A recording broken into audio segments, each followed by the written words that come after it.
doesn't. We don't have a mandatory vaccination program. It's free and it's not mandatory. We're not in favour of mandatory vaccines imposed by the government. Businesses can make their own choices under the law, but we're not about telling them what to do or telling Australians what to do. But, you know, we live in a country where we're not going to go around demonising those who want to make their own choices. I think that's very important. That's not how our government sees it.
Howdy, Damien. I'm just going to bring, I met these firefighters at the protest. We've got a lot to talk about, so I'm just going to bring them in. I met Josh, actually, Josh, and Steve, I haven't met us yet. Welcome to the show, guys. And that video basically sums up the idiocy we're facing. Can you just tell us a bit about yourself, maybe starting with Josh, how long you've been a firefighter and where you were based? Yeah, good evening, guys, and thanks for having us. It's a wonderful opportunity to be with you guys tonight. So I've been a firefighter for 10 years. I've worked all around Victoria in multiple locations and predominantly spent my time in metropolitan Melbourne, where I'm a leading firefighter. And all through this past couple of years, I've served my community and done so using all of the parameters that were set before us and abided by those rules prior to mandates. Serving the community as we always do and without hesitation doing the job that we love to do. And this is a job of passion. Everyone that's involved in firefighting loves to do it. Not only is it a very rewarding career in that we get to serve our communities in such a way that is personally fulfilling, but you are very much a valued part of the community, and that's an important part for me personally. And we're at a stage now where we're discarded, much like other valued vocations all around the country and the world. We've been set aside due to these mandates. And yourself, Steve? Yeah, look, as Josh said, thanks so much for having us. Look, I'm up in New South Wales. I've had a career in firefighting for 20 years with Fire Rescue New South Wales. I'm a senior firefighter. I'm specialised in hazmat, so hazardous materials incidents. It's definitely, as Josh said, it's a job that I love doing. Learn a lot. You recognise that you're doing it because you want to be a part of the community. You do it without discrimination. I mean, watching that video, it really hits home because the things that we try and protect our community from, they don't discriminate. A bushfire doesn't discriminate. A natural disaster doesn't discriminate. And we go in because we want to. We are well trained to do what we do, and it just you use the word lunacy to begin, and it really is to think that we've got all this experience, all this training that they simply just want to discard because we want to protect our right to choose what goes into our own bodies, and indeed we feel everyone really should have that right to choose. But yeah, look, I love being a firefighter, and it's very sad to think that that my services are no longer required as we're coming into the one of the most dangerous times of the year for Australia, the bushfire season. And do you really think out there there'd be someone who is pro the narrative, would be standing outside the house with a fire approaching, demanding to see all the firefighters' vaccination passports before they save their house and their lives? Or do you think maybe they'd decide, no, that's all right? Yeah, look, I think the latter, to be perfectly honest. If you've ever watched a video of how quickly a fire takes hold, it doesn't. You don't have minutes, hours to decide.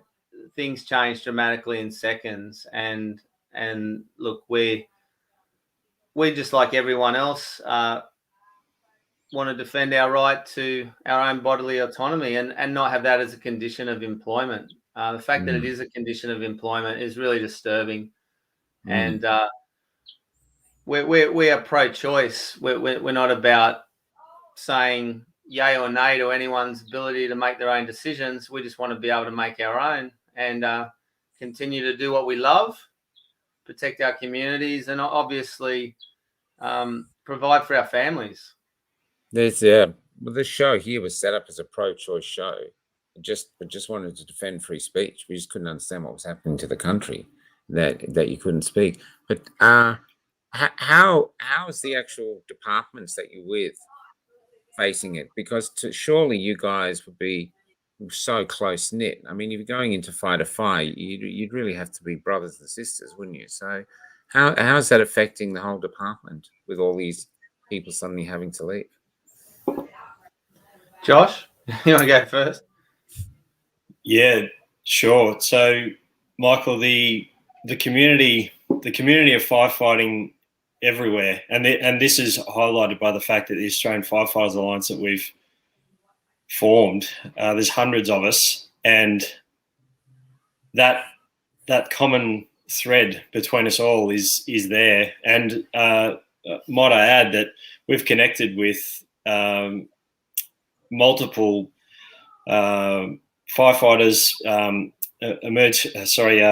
medical emergency responders across the US and across the world, including police as well. And I think there's a common bond between emergency service personnel that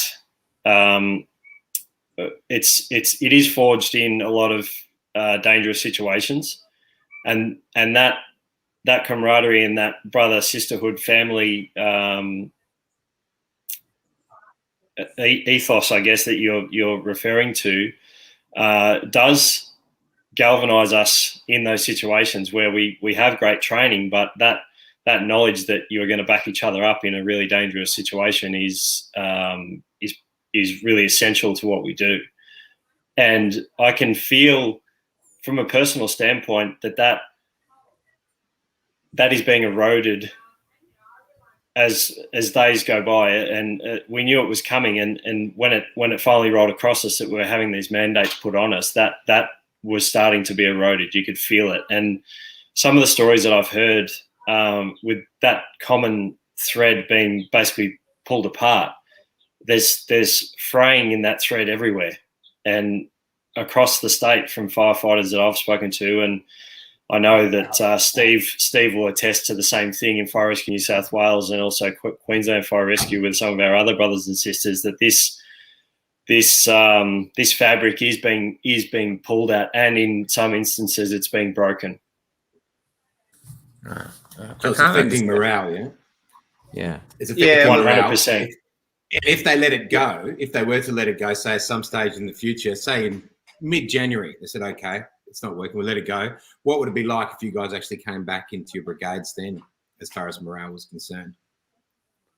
Look, you'd like to think that you'd be welcome back. I can't speak for everyone.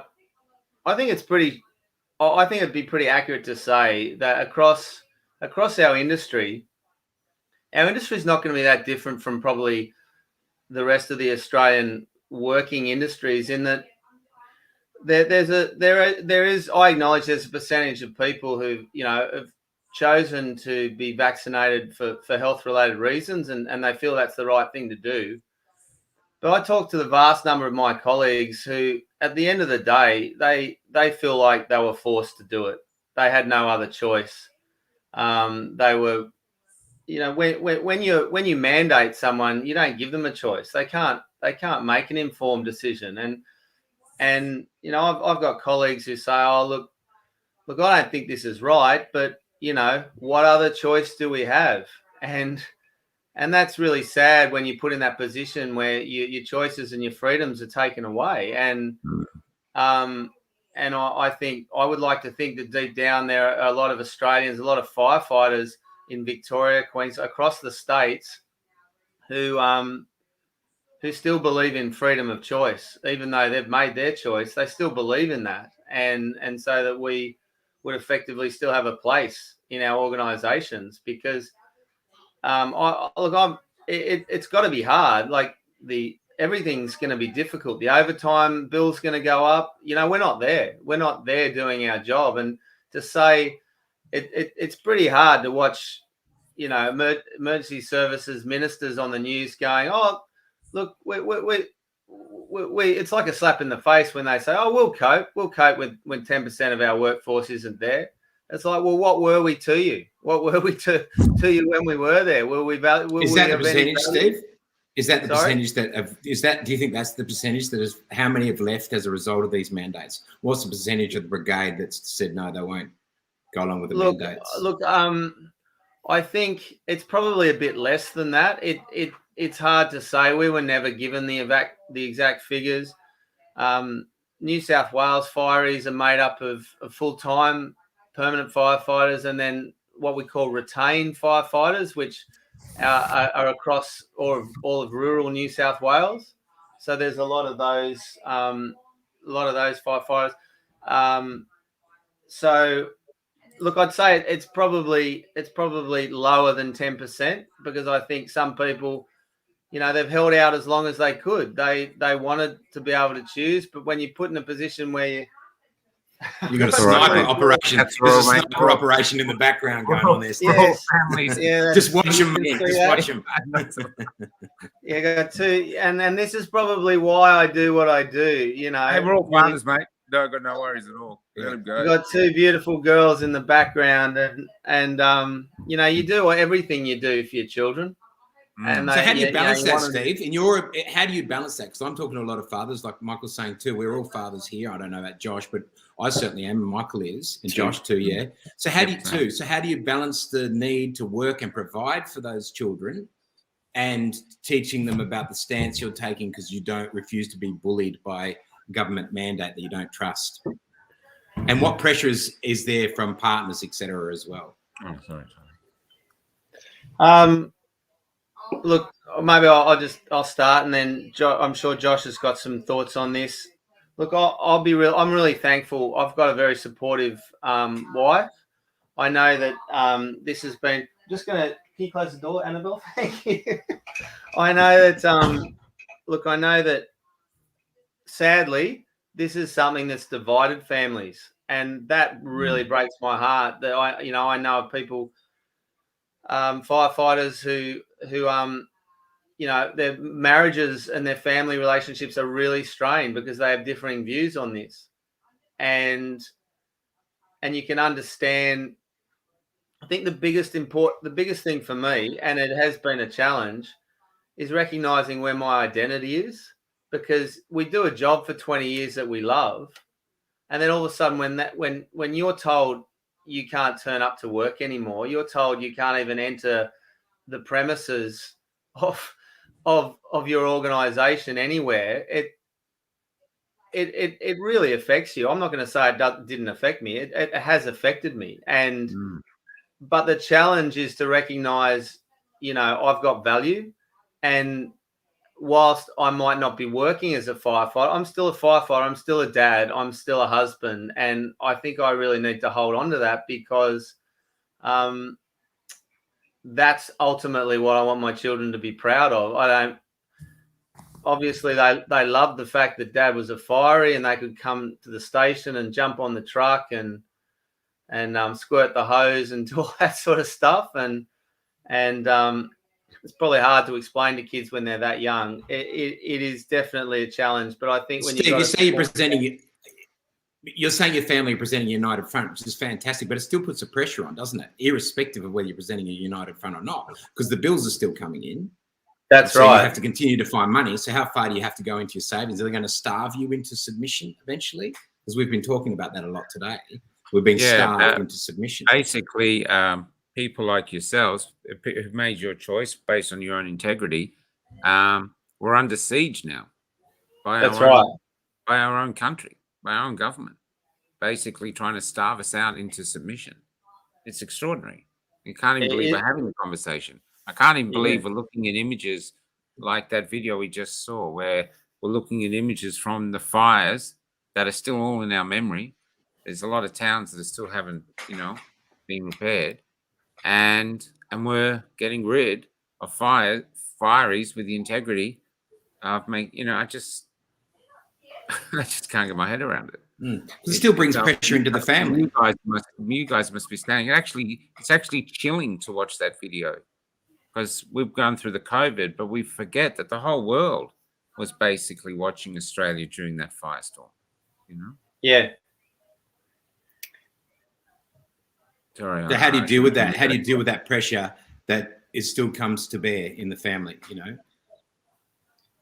So an interesting thing that happened to me this morning, my 5.5-year-old son asked me, when are you going to go back to the station again? And he knows he can see this, and I don't normally have a beard going, because obviously our breathing apparatus needs to have a seal right around the face to ensure that it works properly. There's a bit of that properly going around at the moment. Quite a few of us have got beards. Yeah. And when what when happened I was with your son, Josh? So when he's very aware that there's something going on in terms of health at the moment. We can't take, for instance, the kids' swimming lessons had to be cancelled for us anyway, because we weren't allowed to attend, not being vaccinated. They were wondering about the swimming. When's the swimming happening again? My daughter's 4 years old.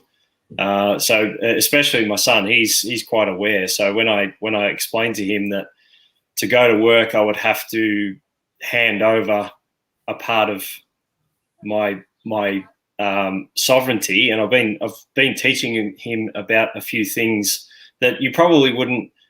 I think in any other circumstance, I wouldn't be talking to my son about these sorts of things, but I'm trying to instill in him a few early, seeds of awareness, just so that when he goes through his adolescence, that he can speak of these things with some sort of memory and knowledge, perhaps. And a quote that I love to recite is lead from the front by example, not from the rear as directed.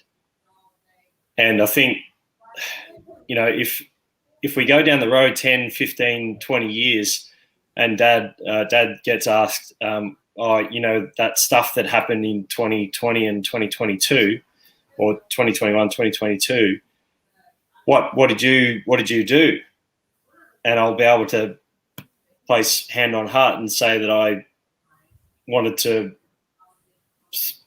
live on my feet, not die on my knees, kind of thing, or die on my feet. Well, let's not hope it's not 2021 to 2029. That would make it a real problem. And what does it feel like, Josh, to have that conversation with your son? When you're having that conversation with your son, how does it feel? What's the feeling there? And how does your son respond to that conversation? He does have a lot of questions and an inquisitive mind, being sort of going on 6 years old. But I can actually have a few. I don't feel as though I need to dumb it down for him. He understands that coronavirus is here, and that it's having to be dealt with in some way, shape, or form. And I guess what it means for us is that I just need to tell him that there's consequences to what I'm choosing to do, but I'm also doing it for not only the greater good or their future, but as I said in Melbourne a couple of weeks ago when I was on stage, I was doing it for every other child in that crowd and all the parents that had children in that crowd, that collectively we need to stand together, because if we're divided, this whole thing just washes over us, and that's the end of it. Yeah, that's right. With the Firefighters Alliance, can you tell us something about that and what you're trying to achieve through it? Yeah, because I see there's a donate button here. Go for it, Steve. Look, I think what everyone's probably experienced right at the beginning of all of this was the feeling of isolation, the feeling of, am I the crazy one to be questioning what's going on in the country? And are there people that, maybe share my thoughts, share my views? And I think as people have started to unite and get ourselves back together, recognize the value of solidarity for one, and recognize the value of coming together in a cause. And so, look, we definitely are very opposed to the idea of mandatory vaccination, and that's because you threaten my job, you're threatening my family, and the government is, whether they want to admit it or not, they've instigated this. Mm-hmm. And when you ask employers, ironically, the employers are the ones who say they're the ones told that it's their job to enforce the mandate. But when you ask them, they say, "Oh, we're just doing what the government needs us to do." So everyone's passing the buck here. But I think we recognised that we were all joined together in something that was a lot bigger than ourselves, to be honest, guys. And by creating an Australian Firefighters Alliance rather than just a New South Wales pro-choice group or a Victorian, I guess we felt a sense of being unified across the nation. And it is a national problem. It's affecting everyone across the country. And are you going to court with it though? I see you're working with lawyers. So is there a court case heading to the Supreme Court? Look, there isn't anything at this stage. We're not ruling anything out. We all know that the cost of things the cost of legal action is incredibly high. I mean, there are a variety of remedies. You hope that common sense would prevail, really, in some regard. Just something that you mentioned earlier, Josh was talking about. You asked about, is how the perception, even amongst our organisation. I think there's a real irony here. What seems to drive everything and everyone is 3 words: fear, panic, and alarmism. Fear, panic, and alarmism is it's almost their blanket. It seems to drive everything And ironically, they're three luxuries that we can't afford in our job. We can't be driven by fear with the decisions we make, certainly not alarmism. And if we panic in a fire situation, we can get ourselves killed. So the very things that seem to be driving the decision makers in this nation are the very opposite of how we operate as firefighters. And I think it's sad that our organisations seem to have thrown away those valuable ideals of just exercising some caution. Look at the data. This is not as obvious as people make out. We've got situations in New South Wales now where stations are being closed because vaccinated firefighters have tested positive and brought COVID into the station. So the station effectively has to be closed down while it's clean. There's no fire protection going on during that time. Yet, and the public's not even aware of some of these things. And you get situations where we've got situations where firefighters across the country who believe they were doing the right thing or choosing to get vaccinated, and some of them are sustaining vaccine injuries as a result. And do you think is there a kickback with the? I don't know if you're still talking with the community, but how about the booster? Because there's a lot of people who are saying no to the booster, and if you take it 3 months later, you got to take another one. That's what they're talking about now. So are they going to remove another 10% or more when that comes? We can certainly see that happening, Michael. Yeah, that's extraordinary. And so we're heading into what could possibly be an equivalent fire season, because there's been no burn off for the last 2 years with COVID, I'd say. And so we're heading off into a powder keg, and we've got less fireys than usual. And somehow that makes sense. I think the booster is a real issue. And I think a lot of people actually thought, double dose, that was it. And that's what they thought they were signing up for too. And I know colleagues who I feel quite hesitant about that. And one of those reasons might be because they did have an adverse reaction to one or both doses of the vaccine. And once again, that's not to say that someone can't make the choice to be vaccinated. It says there are people who are experiencing adverse reactions. And if I've got a choice between maintaining my own health as it is, because firefighters, we've all got to be pretty fit and healthy to do our job. I did a few stats. I mean, my likelihood of experiencing some sort of COVID event was around about 0.002%. Yeah. And so I prefer those odds over putting myself at risk. And once again, not given the choice. And you got zero. If you don't take the vaccine, you got zero chance of an adverse reaction. Well, that's exactly like those right. odds. That's yeah. Can I just ask, how about your union? Because you've always generally had a strong union. What's the union stance been on it? Oh, I see. Okay. Yeah. If I say nothing, will that give you an idea? Yeah, I think Josh did it with his grin. Yeah, that's extraordinary. I can't understand why there's even no discussion about it. No, Well, that's a very common story across all industries across the nation. And recently we were speaking with some firefighters in Florida who are very well respected and have chosen not to. One's actually retired, but another had recently was terminated, so he was fired from his battalion chief position in Palm Beach. And they were speaking. They've got a large project over there, basically doing what we're doing, and they were speaking to the some of the guys from the New York Fire Department union, and they've had multiple station closures in New York City due to thousands of firefighters not choosing to to be vaccinated, and even their union it's the strongest in the nation as far as a firefighters union is concerned, and they were unable to reverse the mandates on their own. And one of the union leaders actually told these guys from Florida that, good luck with your fight, because, I mean, if we couldn't do it, then there's probably zero chance that you'll be successful.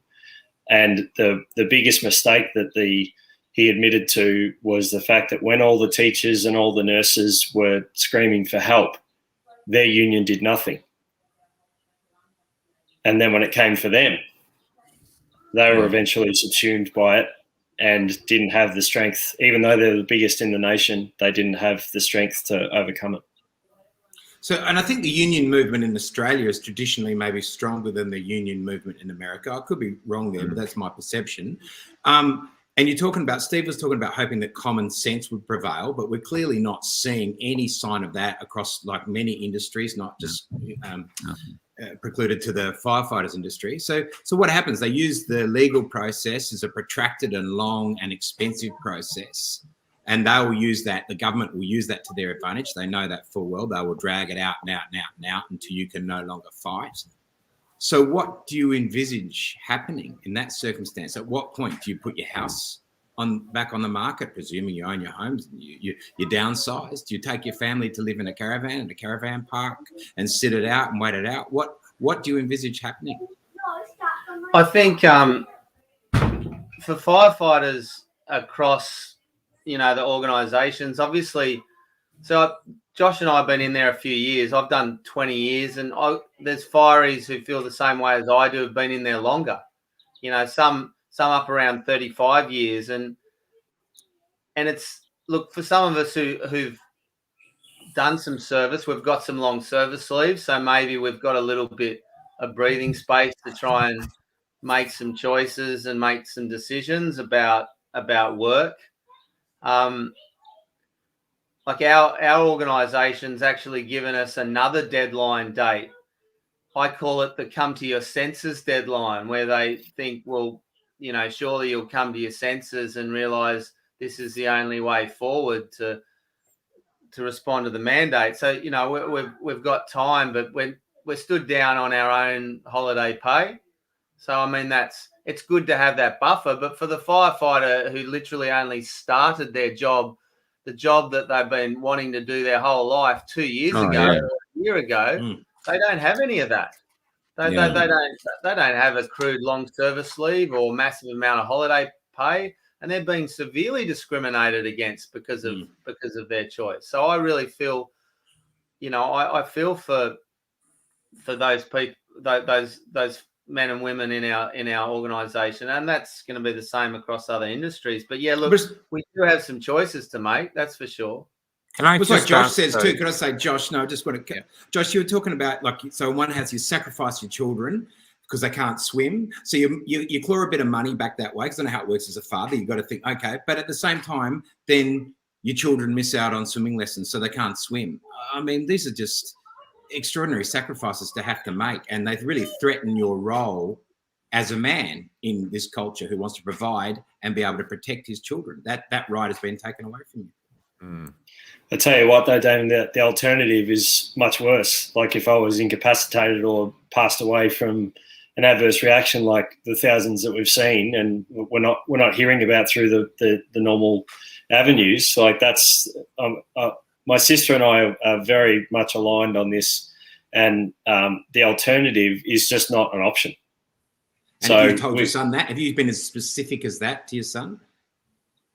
Yeah, but not in those words, but that ultimatum type nature of it, I haven't relayed to him, but I've certainly addressed it in terms of, well, if I want to go to work in the normal capacity that I used to go to work, there is a sacrifice to be made, and I'm not prepared to make that sacrifice. Is there a blessing in those conversations, in this dark cloud? Is that a silver lining? Suddenly you're having these really serious, honest conversations with your son that you mightn't have had previously? Well, 100%. I think there's many aspects to it. Not only am I teaching him some valuable lessons, and my daughter's probably a little bit too young to realise, but it's galvanized my desires and my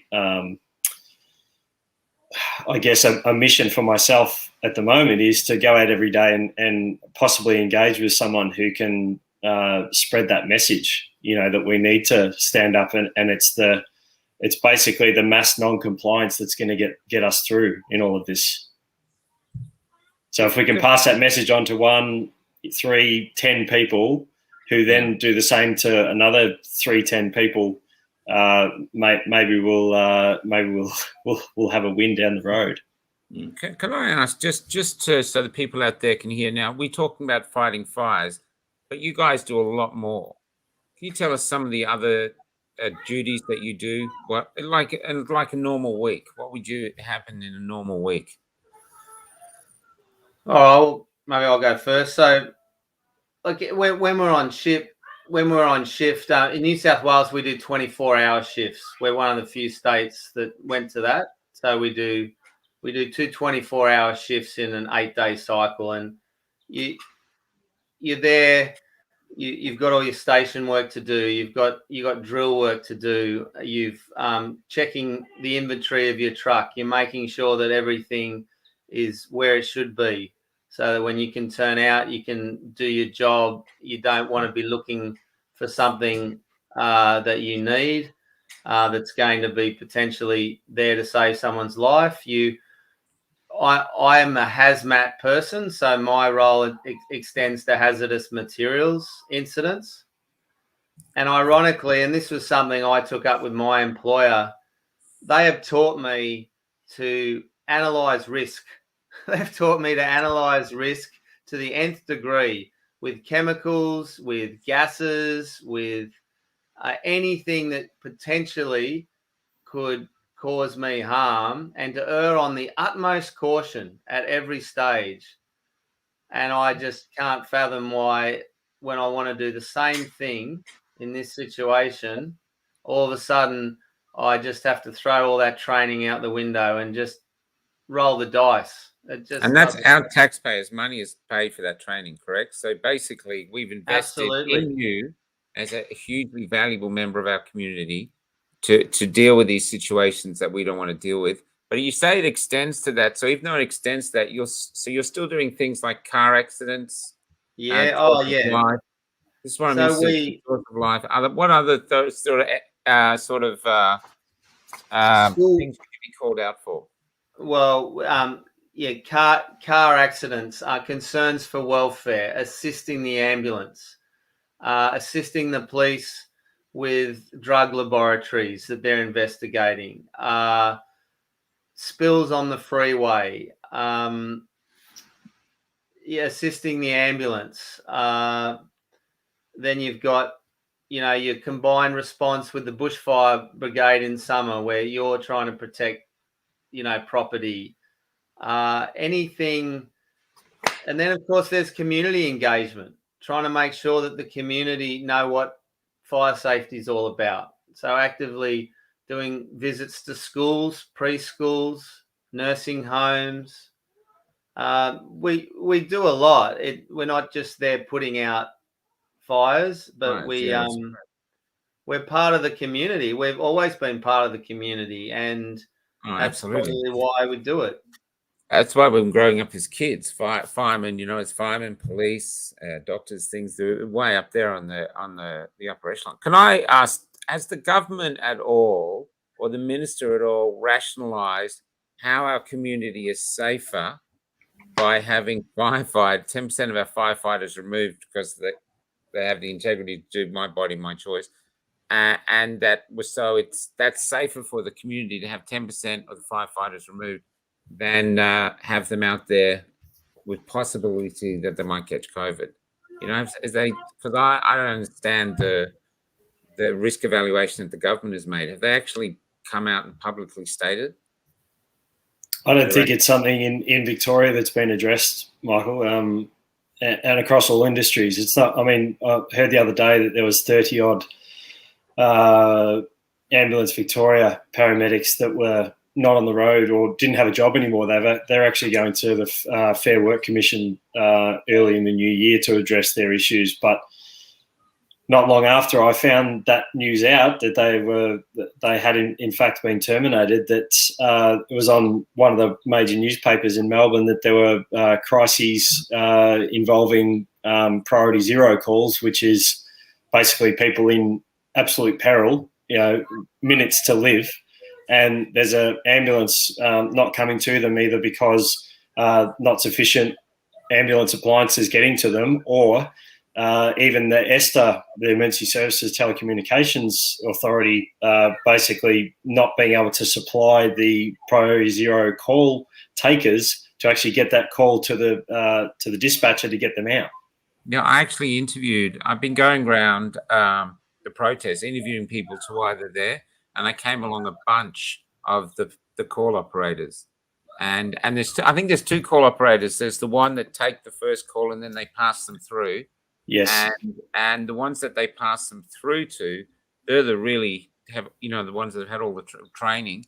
And they're triaging the patients. Yeah. Yeah, that's correct. To basically get that ambulance out there. Yeah. Yeah, highly valuable. And they're at the march. They've lost their jobs. And the paramedics I talked to and the nurses were sacked over gross dereliction of duty or something like that, after they'd been fought through the pandemic from the start, without anything really, just the hazmats or whatever you call that stuff.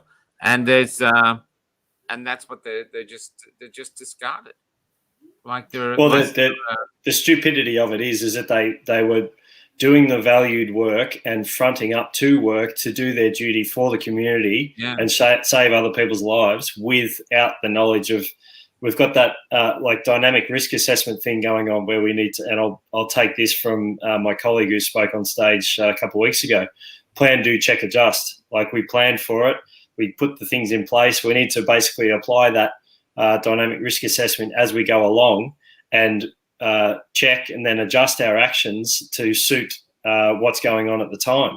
So if like they were doing that work early on when that knowledge, that intel wasn't there about what we were dealing with. And now we're down the road and we've got individuals who are working still on the front line, but they're vaccinated. But we're hearing every day about stations in our workforce that are being exposed to COVID, and whole shifts and multiple, like all the shifts across the stations. We usually have 4 or 5 platoons across a station. They basically all have to be isolated if there's been a contact within the station until those tests come back negative. And don't get me started on what tests they're using, because it's not even giving us the right diagnostics. But this notion that we now have the intervention to basically curb this, and it's not working, but yet you've got all these trained professionals sitting on the sidelines, ready to work, not sick, and we're just still shunned. We're stonewalled every day with every correspondence that we send out to our superiors. Can I ask, if you're in a station, say you're in Box Hill, you got Box Hill Fire Station. I remember talking, they used to come around to even school and teach when you were young, and they'd send a fire truck from Box Hill. They'd send one, say, from Baldwin or wherever the next one is. So how, if you're suddenly missing one entire station for 2 days, how dangerous is that for the community? If it's shut down because it's been isolated. Look, across into Sydney, it's not going to be any different from Box Hill. It's really dangerous. We have something called tolling, where you toll a station, and that you might not be able to completely man a station, so you'll shut a station for a time until you can get guys in on overtime, or until you can fill the gap, and then you'll shove those fireys to fill holes somewhere else. But stations are placed in regions, for a reason. Yeah, that's great. And your response times are just naturally going to go up, and at some point, someone could lose a life. You can't rule that out. You can't rule out. It could even be worse. It could Seriously, be worse. I mean, it could be something like a major fire, and we simply don't have the manpower that we used to have to tackle it. And you're right, and you don't have the resources. And going back to what you were saying and what Josh was saying a minute ago about risk assessments. Well, risk assessments have been few and far between, but even the risk assessments that have been done, they don't seem to look at other countermeasures that could be useful. If the whole goal is maintaining a COVID-safe workplace, then they're just not acknowledging the fact that what we're seeing now is COVID is just it's spreading, whether you've been vaccinated or not. And so you're getting these situations where stations will close, and the vaccine doesn't stop. If it doesn't stop the spread, we've even made suggestions. Well, why won't you look at a rapid antigen test as a means of determining whether firefighters are fit for duty, COVID-free, vaccinated or not? And they just won't. They won't entertain the idea. And why not? What answer do they give to that? Because that's a very reasonable proposition, you would have thought. Oh, well, they're too expensive, or you need a medical practitioner to come in and do it. And I'm thinking, well, you guys are the budget experts. How much is it costing you to pay firefighters double time to come in and take our jobs? Like you do the cost benefit analysis. I guarantee that if you can have a situation where you don't have to close a fire station, or you don't have to, be paying people in on overtime, or even put a community in a situation where they're not getting good fire protection, it's got to be a better option. Yeah, and absolutely. It's good enough for the politicians. They can walk into Parliament with a rapid antigen test.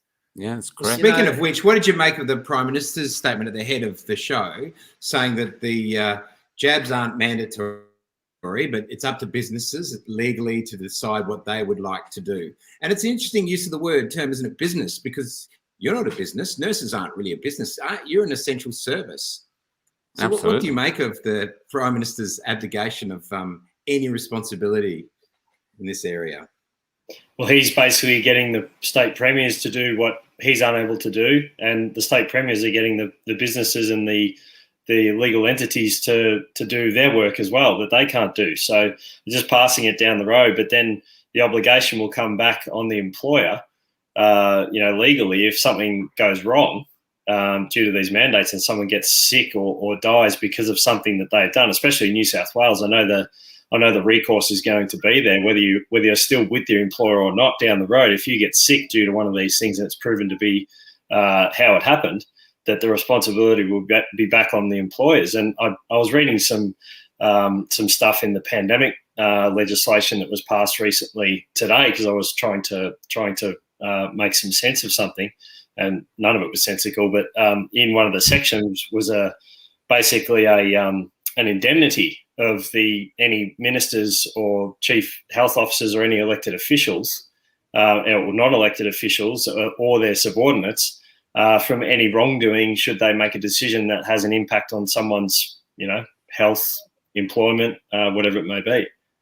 So it's just disgusting how they can basically put this on employers and, get away scot-free. But we all know that hopefully there's some actions being taken globally that might take care of that. What's that indemnity in respect to with the ministers, or what's that indemnity in respect to? Like taking the jab or not taking the jab, or is there something if they actually provide a direction and give some sort of order, and they're doing so based on the good information that they have at the time, and that turns out to be a incorrect decision or something that has some sort of repercussion to some other individual or entity or whatever it may be, that they are indemnified of any wrongdoing in that decision-making process.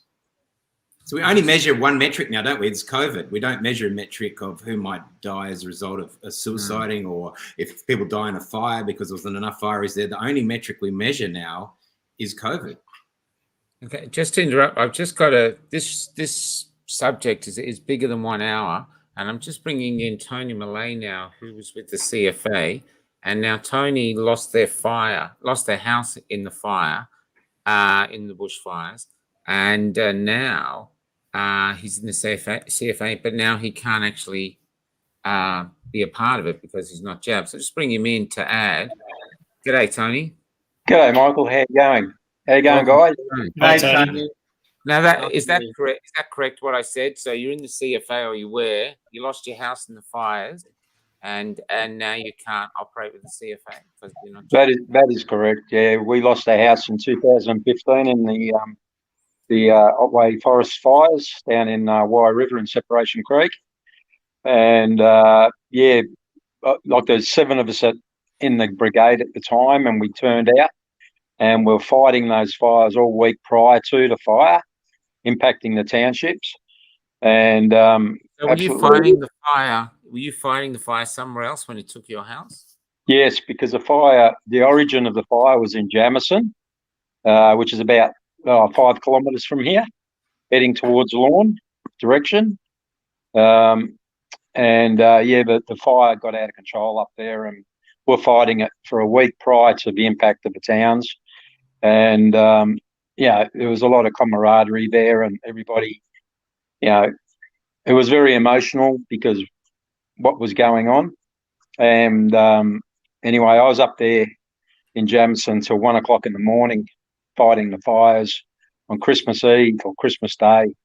And the captain and I were up there, and he said, what do you think, mate? And I said, it's not looking real good for the next few days, mate. The winds are coming up and the heat's coming and all the rest of it. And I said, I think we're going to lose this, aren't we? And he goes, yeah, I think you're right. And we didn't expect it to go Christmas Day. We probably thought Boxing Day or a bit later. But no, it just impacted towns on Christmas Day. And it was very emotional for all the brigade members and everything on the day and days after. And, we had a really good tight bond, you might say. And that's all turned to absolute, I won't say the word, but anyway, that's, like I go down the street now and people in the brigade, several of them, will have their windows up in their cars but covering their faces because I'm not vaccinated. Is it the reason I brought you on, Tony, as well? Is because we've been told by other CFA volunteers in the protests that a lot of the CFA brigades are really short-staffed now because of the mandates. Have you heard that? Yes, they are.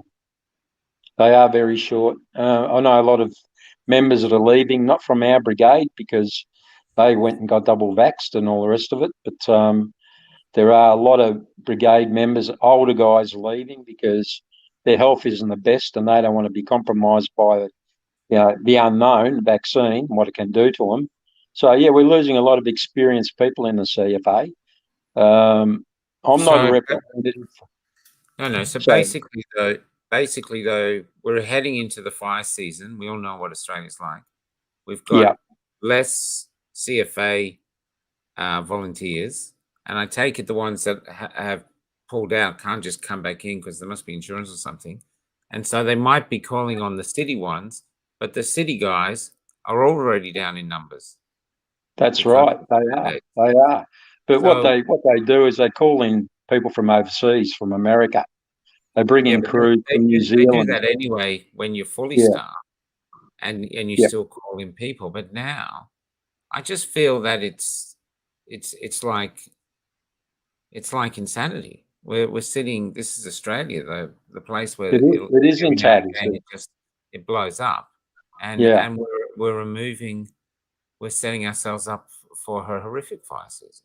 Yeah, and also the amount of money that the CFA spends on training up the guys just to throw that away. Like I'm BA trained, and that costs a lot of money. Plus my outfit or my my BA protection. What that is? Sorry. What is BA trained? Breathing apparatus, BA firefighting. So you go into small structure fires. Yeah. And you got to wear breathing apparatus like the paid guys. And I've done all that training, and that costs a lot of money.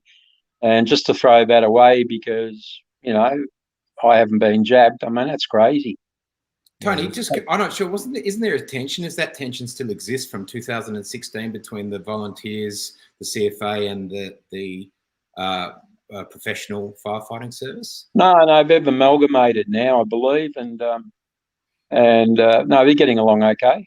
that's okay. Like, they're sharing the stations and working together. So it's Josh, been resolved. Yeah. could you tell me, just as a guesstimate, how much have they spent on your training? You've been in it for 10 years, so I'd say they'd be constantly training you. Am I correct? That's right. Correct. Talking to Josh, they'd be constantly training you, Josh, to as a community, we've put a considerable amount of investment into both you and Steve. I don't know where Steve's gone. A considerable amount of His kids. taxpayers' money into the fact that you're there to save our lives. So That's right. And now, So taxpayer, yeah, you're right, Michael. Taxpayer funds are used constantly in training, and I know that the state government down here made a bold promise to the community that an extra 350 full-time firefighters would be trained up over a course of a few years. That's obviously a lot of expense, and new facilities to train, and obviously if you're going to have on duty firefighters to be participating in training, there's a lot of juggling of resources and all that sort of thing to make that happen. But I mean, I've been in the I guess unique situation where I've actually worked for all three fire services in Victoria now. So the former MFB, the Metropolitan Fire Brigade, which looked after Metropolitan Melbourne, the Country Fire Authority, which is 100% volunteer, but used to have paid staff a little over 12 months ago. I was actually seconded to the CFA for a time and worked with volunteers very closely, actually fighting fires with volunteers as well. My uncle was a captain of a local brigade just down the road from me, actually, in regional Victoria. So I've got a connection to the volunteers as well. And I can tell you that the training that gets provided, that they have to put their hand up for, and Tony will attest to this, but the training that they need to go through, especially if they're going to go into a structure fire to do a primary search in the event of someone's actually at home at the time of a fire, that's serious training, and it does take time, and it takes commitment to get that certification to be able to do that job. And it's that's a frightening proposition for a first time going into a house fire. And I'll just add to the finish that Tony's experience, I had only been in a couple of years back in 2015, and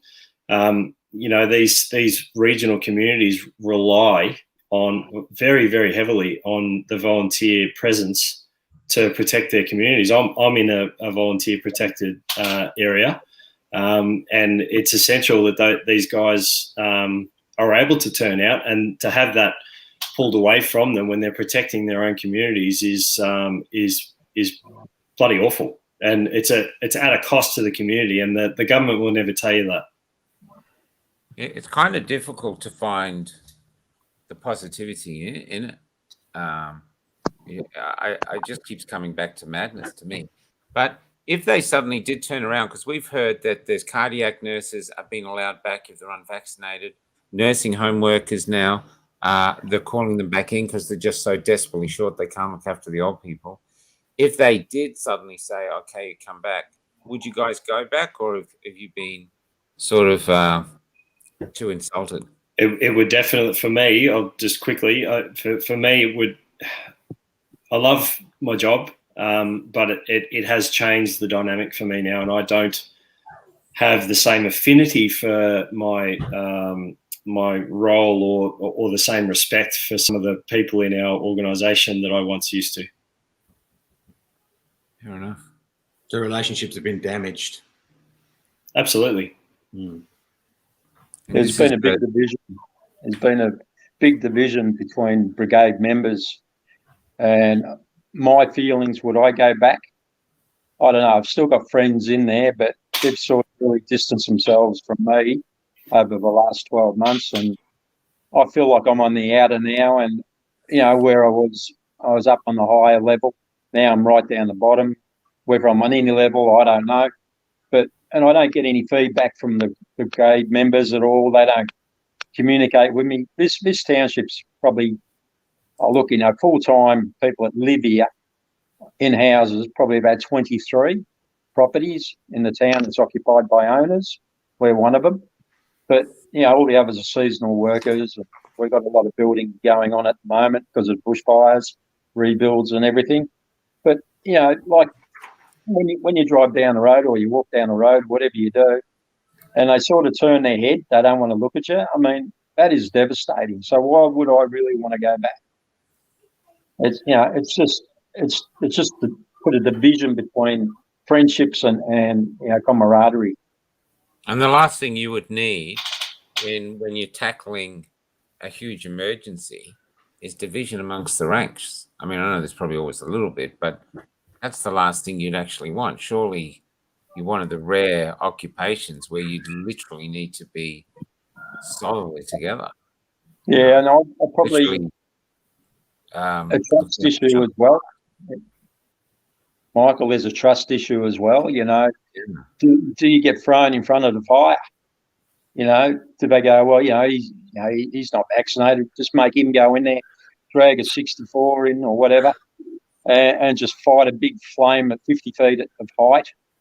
I mean, where's the trust in it anymore?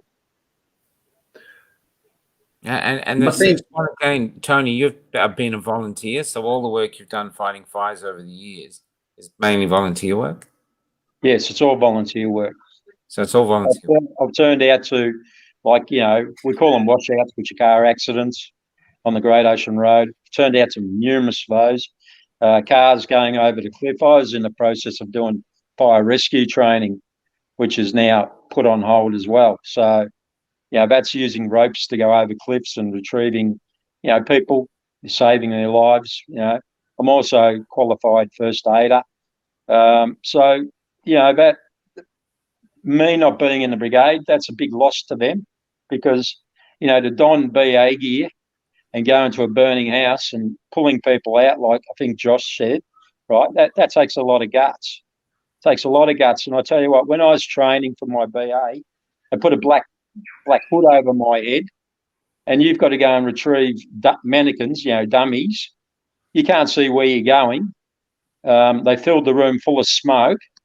So, it was just crazy, but I managed to pass the course, and now I'm fully qualified BA firefighter. And, I can go in and rescue people. But now I can't do that anymore. And so when they're short on guys who are BA trained, they're going to find it very. Yeah. Just to wrap up, Steve, what do you think's the answer? I mean, if you were the government minister, just if you were, say suddenly they all went away and we took over, what's the answer from your perspective? Wow. Look, I guess the first thing for me, and apologies for my internet dropping out, I think I was cyber attacked personally, but we get a lot of that. We've all cracked that joke, Steve. Yeah, okay. Look, I think for me, the big issue here is if Australia's a country that's prided itself on freedom, for the freedom that we have, to choose to in respecting one another's decisions.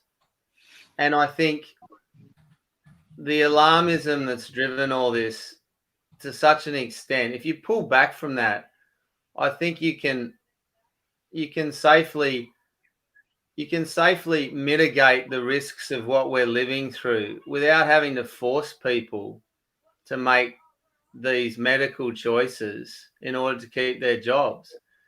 And I've done statistics and mathematics and psychology in a previous life before joining the fire brigade. And one thing that's really important is when you're assessing the best course of action, you actually have to have a choice between what you're doing, but then you have to try the alternative. We seem to be reluctant to even try the alternatives. You present the alternatives, and so many smarter people than me have tried to give information to the government. And if I was in the government, I'd be wanting to listen to more than just a couple of people provide me with the advice of something that is just got so much hanging on it. And there's a lot of people with a lot of good advice and a lot of good opinions here that aren't being listened to. So I think protecting people's freedoms for one, and then making some choices, yes, to protect people's health, but not at the risk of destroying their lives in the process. There's got to be a better way. Yeah. Yeah. You want to add anything, Josh, before we move on? Michael, just to basically back up what I said at the start of the show, and thanks for having us on. But I believe a few of us have come together, and each little pocket of resistance is galvanizing with another across the country or across the world, wherever it may be. But these wonderful people who are joining together and opposing this stuff, I think collectively we all know that yes, there's a risk to people's health and safety with nurse shortages, emergency service shortages, even the education of our children with the teachers. You know, there's going to be a lot of teacher vacancies opening up. There's a bigger thing at play here, and we know that the premiers and the prime minister and the bureaucrats, they're all just sock puppets for the greater purpose of what they're trying to achieve, because they're in lockstep. The unions are all across the nation and across the world are in lockstep with them, and it's to achieve a larger goal of theirs, many of whom are speculating of what that might be. But I mean, the conspiracy theorists are running out of the theories because they're all coming true. So it's time. But Josh, this is a really serious issue. And what point is there worry that this spills over into violence? Because people's their existence is being threatened. Their existence is being threatened. So at what point do people get so desperate that they start to do really irrational or crazy things? Or are those things even not irrational, crazy, but warranted in the circumstances? A lot of people are going to be drawing the line at the children, and they've said that it's going to be available in the first week of January for 5 to 11s to get the product. And we've got some real issues here, and don't get between a Lion and a Cubs, because shit will get really, really bad really quick. And I think people are starting to realise this. The rubber's hitting the road, and you can't be on the sidelines. You got to choose a side and grab as I don't know if but the government's not backing off, is it? The government's not backing off. They're bringing forward the boosters. The boosters are going from 4 months in early January to 3 months by the end of January. They're in panic mode. They're making decisions now that are irrational and seem crazier and crazier by the day, and that's because they're in panic mode. They know that people are waking up to this crap, and that the armies are galvanizing across Australia and across the world to resist this stuff. But the more and more people we get together, it's not going to take much. It's just going to take a small, Graham Hood says it best, 3.5% of the population to come together, and we can defeat this mess that we're in. But Graham thinks we can do it with love and compassion. Do you believe that love and compassion will resolve this seemingly intractable issue? It will be a component. It will be a component of it, but I think there's tangible action that needs to be made as well. But I've had some great interaction with Graham, and I agree with what he says. He's streaming that. It's his stream. We're streaming to this show now, and we've actually Topher's working with us too. So I wouldn't be surprised if a lot of the indies want to talk to more of you fireys, because with the fire season coming up, this is a crucial issue for all of Australia. And if the mainstream media and politicians want to talk about it, then we have to get it out there, because we have to have the community talking. We can't go into a fire season with a lack of firefighters. It's just... Steve, did you want to say something quickly though? Or just quickly, just to jump, just on the back of what Josh said, you asked, can you do it with love and compassion? I've got young kids, and if I feel compelled to share about the facts of the situation, not to tell a parent how to parent their child, but look, we're aware that Pfizer used a study of 2,000 children to test the vaccine. 2,000. That is a very, very small number. And if you think you can draw conclusions about the safety based on that number, they're the sorts of things that you tell parents out of love and compassion what they do with that information. But I think the greatest challenge we have is letting parents, particularly with the issue of kids, know, look, we're not trying to convince you of doing something, but are you aware of all the risks? Are you aware of the limitations of the study? Because you should know all the information. You should have it all at your disposal. Even the information you're not being told doesn't matter. Doesn't mean it's not true. Know all the information, and then you can make a decision. That's showing love and compassion. You know, I was a high school teacher before I was a fireman, so I had to look after other people's children to the best of my ability. And I can't not tell a parent about the risk of myocarditis. What they do with that after that is up to them. But if they don't realise that myocarditis is a serious risk for their kid, then you know that's really, really sad. But because they actually call it mild now. They go, oh, it's only a mild thing. I hear parents saying that. It's not a mild thing. It's literally the equivalent of a heart attack. It's the myocarditis. Myocarditis. If you're in no school such now, thing. That's right, mate. I know. But if you're in school now, Steve, they'd actually dismiss you. And the only teachers that can stay in school are the ones that will actually refuse to answer. We had teachers on, and they actually said science teachers are not allowed to answer questions from the children about corona, about anything, on the thing that they'll be dismissed if they do. So they're just not allowed to answer it. The kids are asking questions. It's the world's just going insane. Can I ask a question of all the gentlemen here? Because I'll posit to you that this agenda is going as far as it has in many respects because of the emasculization of Australian culture. We've been emasculated. So we talk about things like love and compassion all the time and understanding and caring all the time. And we never talk about that's enough. I'm not going any further. That's the end. It's done. There's none of that anymore. Is that an issue? It's a big issue.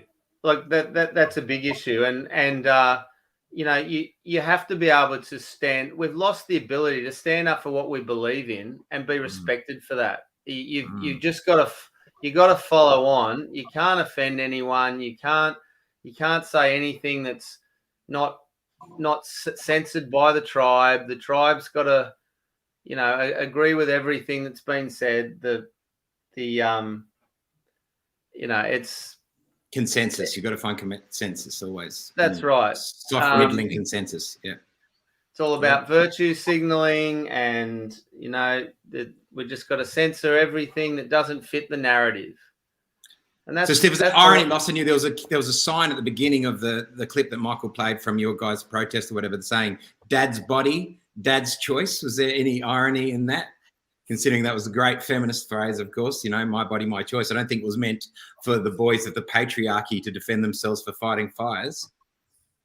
No, well, look, we've got some, whether it's the Papa Bear or the Mama Bear standing up for what's right. We've got some great female firefighters amongst our ranks who equally are just as passionate about pushing back against this narrative as the guys are. But the men do need to stand up. We are called to protect, and it's you know, when you got colleagues who say, oh, I don't think this is right either, but what can we do? It's like, well, you're not going to do anything with that attitude, are you? We don't get anywhere. That's not how It would be extraordinary if all the firefighters just said no. I mean, what could they do? You know, I know there's sort of the hints towards violence, but non-compliance is a great weapon. You just go, no, we're not doing it. You know, I noticed in the stores now everyone's got masks back on in Melbourne, how sad everyone looks. You know, they're looking over the mask, everyone looks worn out and just what's going on, and just it's ridiculous. And you just think, at what point do you just go, no, enough's enough? Just pull the mask off and say, no, what are you going to do? Throw us all in jail? Enough. Yeah. Enough. That's it. You've had your 2 years. We didn't all die. We got to get on with our lives. We deal with cancer. We deal with fire. We deal with where our country literally burns to the ground, and we get up, and we pick ourselves up, and we build on. That's where we are. That's we're a resilient race. So enough with this cold. Yeah. Anyway, we have to wrap it up, boys. Yeah. Speaking of fathering, I've got a child who wants to be fed. So. Tony, did you want to have something to say? Sorry, we cut you off before. Did you want to say something? I'd just like to wish all the boys good luck getting your job back and your life back on track. I wish you all the best and your family. I'm just a volunteer, so it doesn't really affect me. I miss out, that's all, but really that doesn't matter. But I wish you guys all the best, and hopefully it all works out for you. Well, Thanks, I personally would like to apologise on behalf of the community that's not actually going out and demanding that you're reinstated, because you're an incredible loss to our community. You're an This show will be a green light to firebugs. It'll be a green light to them. Because I'll think, now I can go and light a fire. We're not doing that. And to think that there's going to be people out there losing their lives because firefighters who have literally done the job just to be our saviors can't get to them because there's not enough. It's Russian roulette madness. So yeah, so I wish you the best too, and keep fighting, and we'll fight with you. We see you at the marches, but yeah. Thank you, Michael. It's astounding. Michael, can we just let the viewers know, or those who are listening in, if they would like to support what the Australian Firefighters Alliance is doing in any way, we have the website is australianfirefightersalliance.org.au, and I'll put that in the link. And on that website is a link to that video and the My Cause page, which any donations towards potential legal challenges that we might mount. As we all know, a win for one group is potentially a win for a lot more people. So we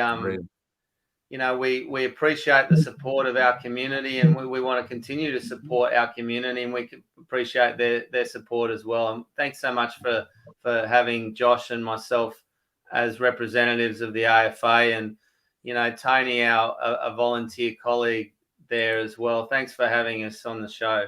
My worry is you're trying to appeal to the institutions that just aren't listening anymore. People are trying to appeal to institutions that just aren't listening to the Australian people anymore. Yeah. They're servicing a different master, a global. Well, we've got an issue too, Damien, about the judiciaries. A good portion of them are fighting for the enemy. So we've got some issues ahead of us. But that first Trojan horse through the gate, in terms of legal challenges, will be very important. Well, the thing is, we have to fight for this. We have to fight for the emergency service because we want them to come for us. If we don't fight for the emergency services, who do we fight for? So I'm going to put the link to the website and the link to donate into. It's not that. It's how we fight. It's how we fight. And by continuing to appeal to the institutions that no longer support us and have our backs, I think is almost like a fait accompli. I hope I'm wrong. I really hope I'm wrong. But every time we do this show, it's the same thing, and it doesn't seem to get us anywhere. It's like the union movement. Gone, don't care. Political process, gone, doesn't care. The judicial process, gone, doesn't care. We can keep saying it's great, but the reality is it's not winning us this battle. We're still stuck exactly where we were, 18 months ago. When I thought it was 2 weeks to flatten the curve, not 2 jabs, and now third and fourth. It was 2 weeks to flatten the curve. Yeah. We definitely can't give up. It's always darkest before the dawn. And that's indeed it is. And we've got to keep that hope. We've got to keep that hope up, because as fireys, we know that if you're trying to break down a door, you got to get a crack. Once your crack starts to appear, then you can, put some pressure on that crack, and cracks are starting to appear. And I think we've got to keep our hopes up, and we've got to keep looking for those cracks. I love it. It's a great working man's metaphor. The crack through the door. It's fantastic. I'm gonna end the show with the video I started. So anyone that's watching, the links are here, and go for and you can go there. And I'll also put them in the actual post as well. I wish you luck, guys. I'm honored. Yeah, thanks, gentlemen. It's a great chat. Hey, guys. I wish we had better time with some answers, but thank you so much for coming on. Take care. Thank you. Thanks Take to care. you all. See you guys. All the best. Thanks, COVID. We don't have a mandatory vaccination program. It's free and it's not mandatory. Oh, shit. Vaccines imposed by the government. Businesses can make their own choices under the law, but we're not about telling them what to do or telling Australians what to do. But, you know, we live in a country where we're not going to go around demonising those who want to make their own choices. I think that's very important. That's not how our government sees it.